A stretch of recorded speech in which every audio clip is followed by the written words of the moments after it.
Well, over time and using tricks, you can drag a certain amount of data out of it. And what I'll do is I'll describe a DMT trip, and it's a composite of maybe 40 of these trips, and then you can see what you make of it. So this is, I'll just describe it. I'll be the graduate student, you be the guy with the clipboard. You're saying to me, so what happened? Okay, here's what happened. I took one takes. Most people can get off in about 3 to 4 hits.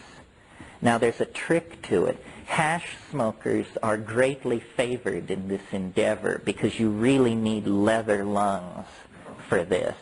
The great problem is that people will cough or not be able to hold it in. You take 2 hits in a situation where your clothes have been loosened and you can just flop backward when you need to. You take 2 hits. Now many people miss the point because after 2 hits you feel completely peculiar. You feel as though your body is undergoing some strange kind of anesthesia.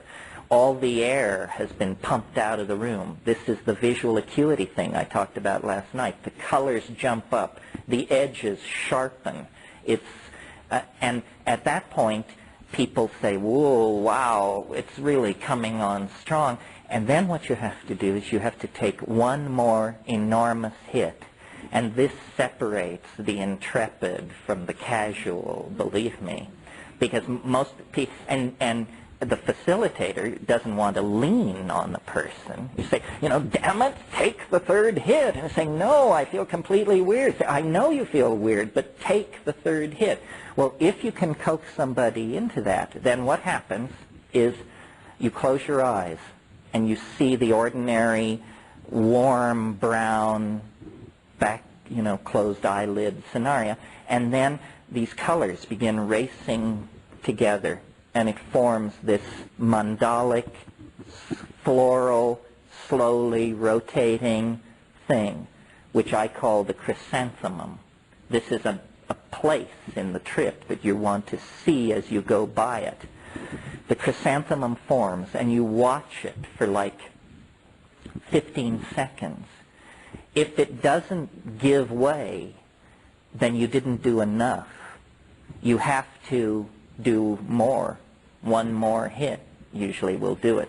Well, then what happens is it like physically propels you through this chrysanthemum-like thing, and there's a sound like a saran wrap bread wrapper being crumpled up and thrown away, you know, that crackle.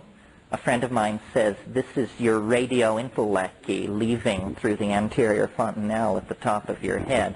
I don't know what it is, but something is being...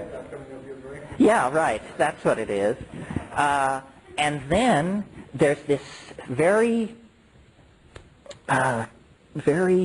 defined sense of bursting through something, a membrane. And on the other side, and this is now, remember, my experience, on the other side, as you break through, there's a cheer. There's a whole bunch of entities waiting on the other side. And they, you know that Pink Floyd song, the gnomes have learned a new way to say hooray. Well, it's that place. It's those gnomes. And you burst into this space, and they're saying, how wonderful that you're here. You come so rarely. We're so delighted to see you. And one of the things about DMT that's really puzzling is, in a sense, it doesn't affect your mind. In other words, you don't change. For instance, if you take ketamine, the first thing you notice, the very first thing you notice before the trip hits, is you notice that you no longer are anxious about having taken ketamine.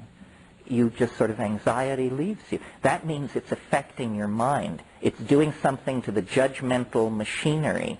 DMT doesn't lay a hand on the judgmental machinery. You break through into that space exactly who you were before breaking through. And the usual reaction of most people is something like, and you think, God, heartbeat, normal. Pulse, normal. Everything's normal. Yeah, everything's normal. Oh, God. Because these things are there, and they're hammering at you. And they come forward. They're like jeweled, self-dribbling basketballs. And there are many of them.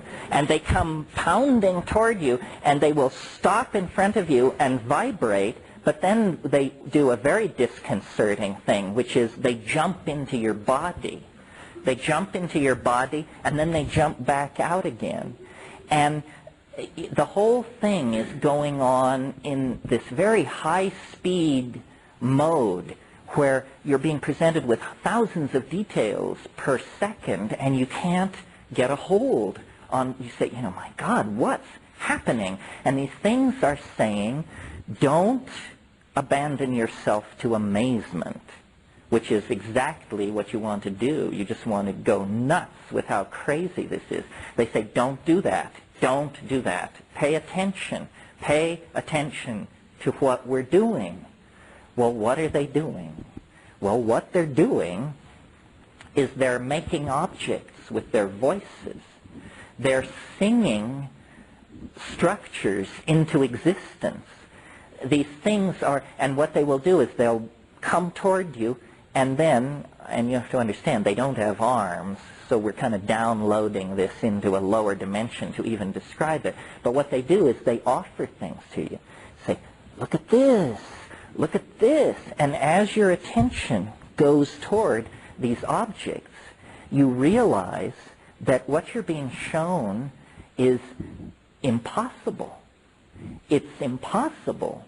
It's not simply intricate, beautiful, and hard to manufacture. It's impossible to make these things. The nearest analogy would be to the Fabergé eggs or something like that. But these things are like the toys that are scattered around the nursery inside a UFO or something. Celestial toys. And they are, the toys themselves appear to be somehow alive. The toys themselves can sing other objects into existence. So what's happening is there's just this proliferation of elf gifts. And the elf gifts are moving around singing, and the whole thing is directed toward, they're saying, do what we are doing. And they're very insistent. They say, do it, do it, do it. And you feel like a bubble. And now this is subjective. I mean, only 5% report this, but it happens to me. You feel like some kind of bubble inside your body that's beginning to move up toward your mouth. And when it comes out, it isn't sound, it's vision.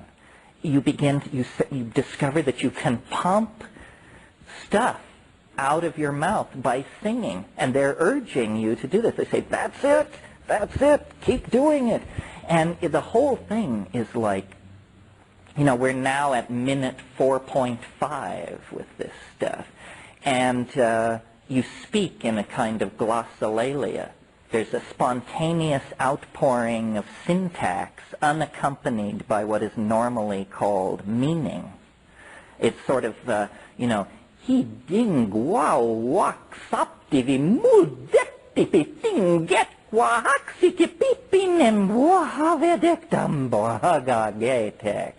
And this is accompanied by a modality, something seen. And they're saying, yes, do it, do it, do it. And then after a minute or so of this, the whole thing begins to collapse in on itself. And they literally begin to physically move away from you. And usually their final shot is they actually wave goodbye, and they say, déjà vu,